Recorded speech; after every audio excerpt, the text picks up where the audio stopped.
عسلامة ومرحبا بكم الناس الكل. ان شاء الله تكونوا الكل بخير وبصحة يا ربي. رجعت لكم اليوم بالقناوية كما تشوفوا. خذيت هنا 200 غرام قناوية ولا نقولوا لها زادة في الشرق البامية. باش ننظفوها مع بعضنا. بطبيعة كي باش ننظفوها ماذا بينا ما نغسلوهاش توا معناها ملي شريتها معناها باش ننظفها ونخليها على جنب. نقول لكم بعد علاش.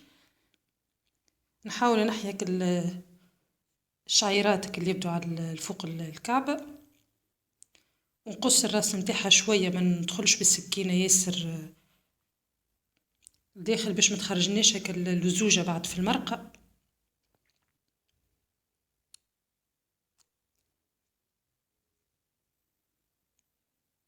بعد كيفاش نحب نوريكم كعبه واضحه نقربها لكم كيما تشوفوا الشعيرات هذوكم نحاول نحيهم، وبعد بالسكينه نقص، نحاول ما ندخلش السكينه ياسر في الكعبه، وبنفس الطريقه نكمل الكعبات الكل. بعد كي باش نغسل القناويه باش نغسلوها بالماء، يبدا فيه شويه ملح 3 مرات.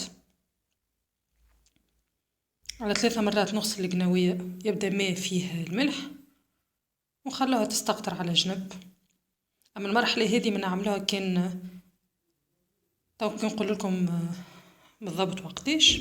نكمل ننظف الكعبات القناويه نتاعي الكل بنفس الطريقه، نحيك الشعيرات هذوكم ونقص الراس نتاعها، ما ندخلش ياسر بالسكينه باش ما تخرجناش كيما قلت لكم اللزوجه هذيك في المرقه.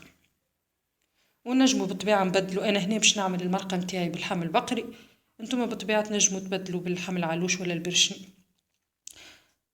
بعد ما نظفت القناويه نخليها على جنب ما نغسلهاش تو. نجيب القسرونه نتاعي اللي باش نطيب فيها، نصب فيها شويه زيت، حكايه القبلي نتاع الزيت، قبلي هذاك نتاع القهوه هذاك عبيتو زيت. ونجيب البصل، عندي هنا بصله متوسطه قصيتها دريفات، وش نبدا نفوح الطنجره نتاعي.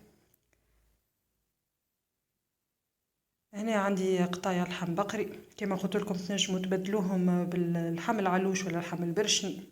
هي راهي القناويه بصفه عامه بنتها باللحم البرشني، اما حتى بالبقري وبالعلوش زاد تجي بنينه. باش نزيد لها مغرفه ونص ماكله طماطم معجونه، مغرفه صغيره كركم،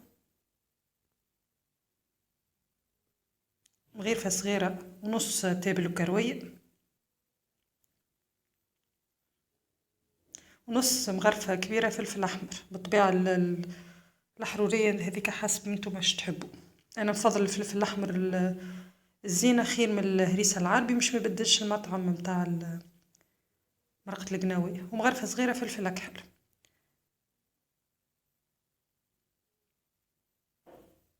نحرك اللفحات مع اللحم والزيت ونهز نحطها على الغاز نتاعي، ونقليها حكايه دقيقتين 3 ما دوب، تقليه خفيفه مقليهاش برشا. هنا نسيت الملح،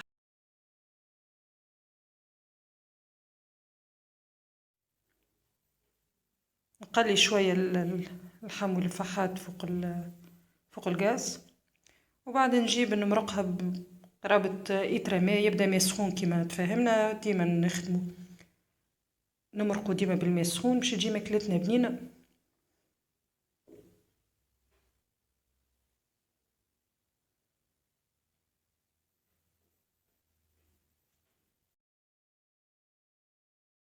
نغطي القسرونة نتاعي ونخليها تطيب على راحتها.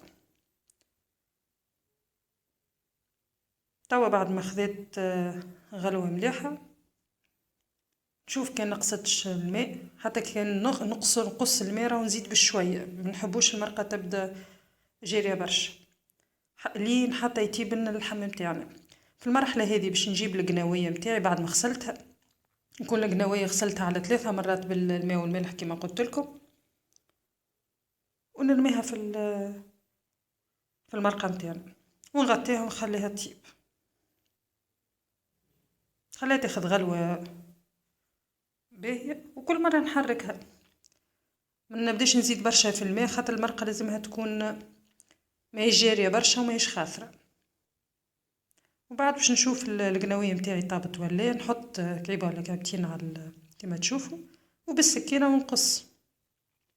انا حسيتها ناقصة شوية طياب باش نزيد لها دقيقتين، خليها تزيد تغلي من غير ما نزيد لها الماء. وتوا مرقة القناوية متاعنا حضرت، نطفى عليها. اللهم صل وسلم وبارك على سيدنا محمد. قناويتنا حضرت، عملت معاها طاجين معدنوس وجبن، عملناه مع بعضنا قبل، ونحط لكم الرابط في صندوق الوصف.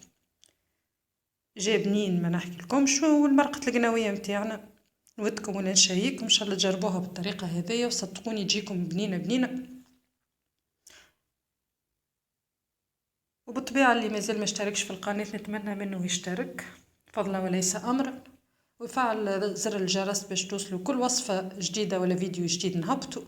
وكان عندكم اي ملاحظة ولا حاجة تحبوا تسألوها اكيد تروح عندكم تكتبوها لي في التعليق. وان شاء الله تكون وصفة اليوم عجبتكم، ان شاء الله تجربوها بالطريقة هذيا وتعجبكم، وان شاء الله نتقابلوا في وصفة جديدة ودبارة جديدة. وتو ما بقى كان باش نقول لكم كان الى اللقاء.